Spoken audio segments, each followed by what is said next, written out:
আমরা এই মাসের 17ই আগস্ট থেকে আমরা 3000 টাকা করে ভেরিফাইড লোকেদেরকে, মহিলাদেরকে অ্যাকাউন্টে পাঠাবো। তো নমস্কার বন্ধুরা, আপনারা সকলে শুনতে পেলেন মাননীয় মুখ্যমন্ত্রী শুভেন্দু অধিকারী আজ কিন্তু অফিসিয়ালি ভাবে তিনি ঘোষণা করলেন অন্নপূর্ণা যোজনার যে আগস্ট মাসে 3000 টাকা এবার কবে দেবে তার কিন্তু ফাইনাল তারিখ ঘোষণা করলেন।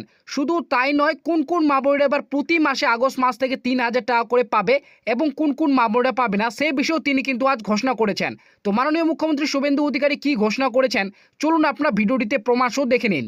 বিভিন্ন রকম আমরা যেহেতু সংবাদ মাধ্যমে রয়েছি তো অনেকেই করবেন তো হ্যাঁ এটাই বলতে চাইছে যে তারা অন্নপূর্ণা যোজনা অ্যাপ্লাই করেছে, কিন্তু যারা লক্ষ্মী ভান্ডার পেতো তো তারা উপযুক্ত বলেই মনে করে যে তাদের লক্ষ্মীর ভান্ডার কারা পেতো, মানে যে সমস্ত সাধারণ মহিলারা যারা পেতেন লক্ষ্মীর ভান্ডার, যে পুরুষরা পেতো তাদের কি হবে? হ্যাঁ সেটা তো বটে, সেটা আমরা বলেছি, যেটা আমরা সেটাই যেটা বাংলাদেশে অবৈধ অনুপ্রবেশকারী আপনার কথাই আমরা অবশ্যই বলি, যখনই আমরা জানাই আমরা বলি যে ভেরিফিকেশন চলছে। মমতা ব্যানার্জি কি করেছিল একটু শুনবেন নাকি? হ্যাঁ 100 বার নিশ্চয়ই লিখুন, লিখছেন 2021 সেপ্টেম্বর 2021 1,52,62,588 জনকে 500 করে টাকা দিয়েছিল। 1,52,62,588। তারপর থেকে টাকা দেওয়া বন্ধ করে দিয়েছিল। এপ্রিল 2022 মাঝখানে বন্ধ ছিল। ফেব্রুয়ারি মার্চের 2 মাসের টাকা একসঙ্গে দিয়েছিল 21,84,631 হলো। এরপরে টাকা দেওয়া বন্ধ হয়ে গেল। মে জুন 2022, জুলাই 22-এ দিল 3,77,883। সব হিসাব আমাদের সামনে আছে, আমরা এসব কাজ করি না। আপনাদের খুব পরিষ্কার বলি, সরকারি টাকা। আমাদের কমিটমেন্ট ছিল, কমিটমেন্ট আছে, কমিটমেন্ট থাকবে। জুন মাস থেকে 31 জুলাই পর্যন্ত ফর্মে অনলাইন অফলাইনে আবেদন নেওয়া হয়েছে। অফলাইনে যাদের আবেদন নেওয়া হয়েছে তাদেরকে পোর্টালে আপলোড করার কাজ হচ্ছে। ভেরিফিকেশন করা হয়েছে। প্রথম যেহেতু আমরা জুনে লঞ্চিং করব বলেছিলাম, 28 লক্ষ লোককে এখান থেকে দিয়েছিলাম।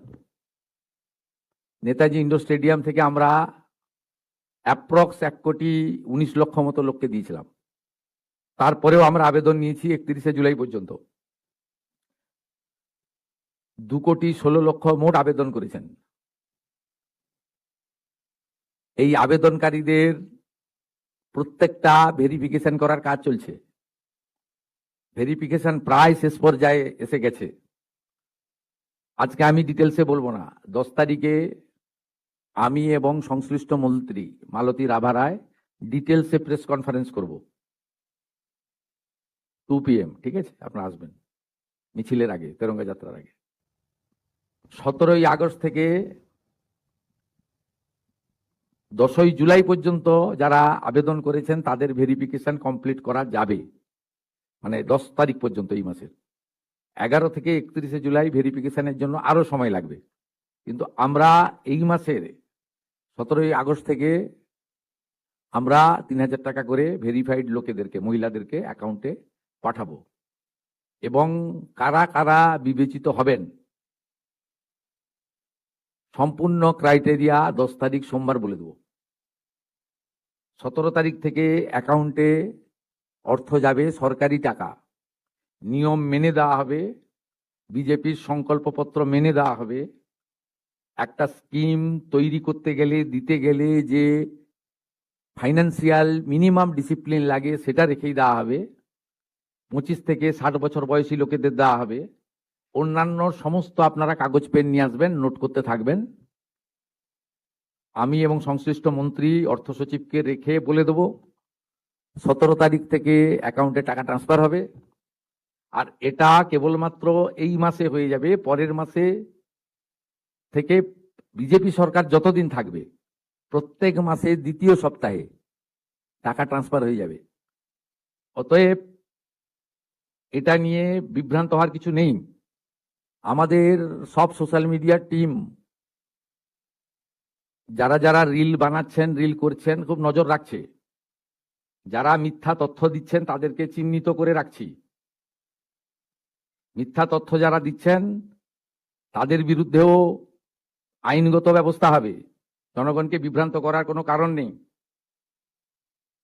মহিলারা পশ্চিমবঙ্গে যেহেতু কাজ নেই, অর্থ নেই, বাড়িতে পরিযায়ী শ্রমিক, এবং এই অর্থটা মোটামুটি একটা কোনো কাজ না করেই একটা অর্থ বিজেপি এটা দিবে বলেছে, জনগণ এটা স্বীকার করেছে, বিজেপি এটা দেবে। আমি তো কমিটেড, আমি চিফ মিনিস্টার, পাওয়ার যোগ্য লোকরা নিশ্চয়ই পাবেন।